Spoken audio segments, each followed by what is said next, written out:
got Javid Basharat and Farid Basharat. Both have fights, both against extremely high-level competition. So, Clayton Rodriguez, what is... was he a flyweight? I don't remember. Was he...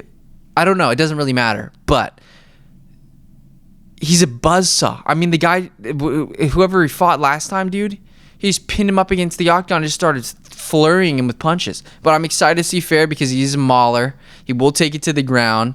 And he's just so... They're just... I love how both of the Basharat brothers have that bounce in their step. They just hit you with clean shots, great kicks.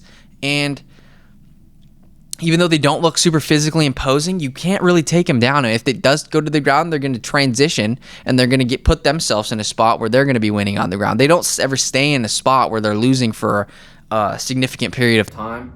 I just love Farid. He looks so good against Blackshear in his UFC debut. This is going to be a tough test, but I think Clayton at the end of the day is going to get overwhelmed with the skill and the fight IQ of Farid. Now, that being said, when it comes to fight IQ and just straight up adjustments and being a clean, calculated killer, it's Javid Basharat. But the cool thing is he's going to be fighting Victor Henry, who is extremely technical on the feet. Like, he's like a pro boxer. He literally just looks so good in his fight against, who is he fighting? County Barcelos.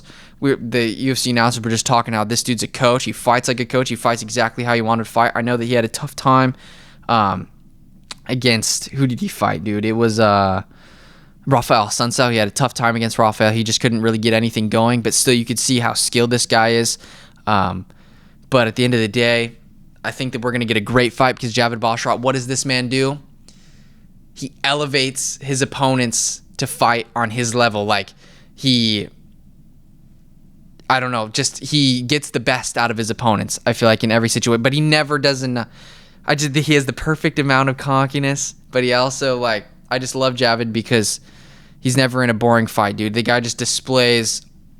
Every single fight he has, he manages to put on a well-rounded clinic.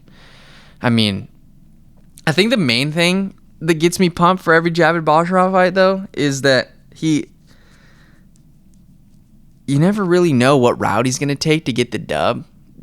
And I think that is kind of what makes him the most difficult guy in the division and why he's going to make it to the top significantly quickly, because he already has all the tools in his belt to beat anybody in the top 10. And whenever somebody feels like they're going to get comfortable striking with him, even though that's extremely tough because he manages distance so well, dude. His jab, everything, his punches, they're just so... all of his punches are so straight. And all of his kicks, you never know when they're coming. Everything is just... It looks like he's fighting just a big glob of grapes and just like picking one grape at a time. He's just picking you apart, dude. And so we're going to get a high-level MMA fight with Victor Henry, but at the end of the day, he's going to have a tough time because cracking the code of the Basharat brothers, especially Javid, it's impossible. And why wasn't Javid Basharat on the UFC sweepstakes? I look for Basharat. He's not there. Only Farid's there.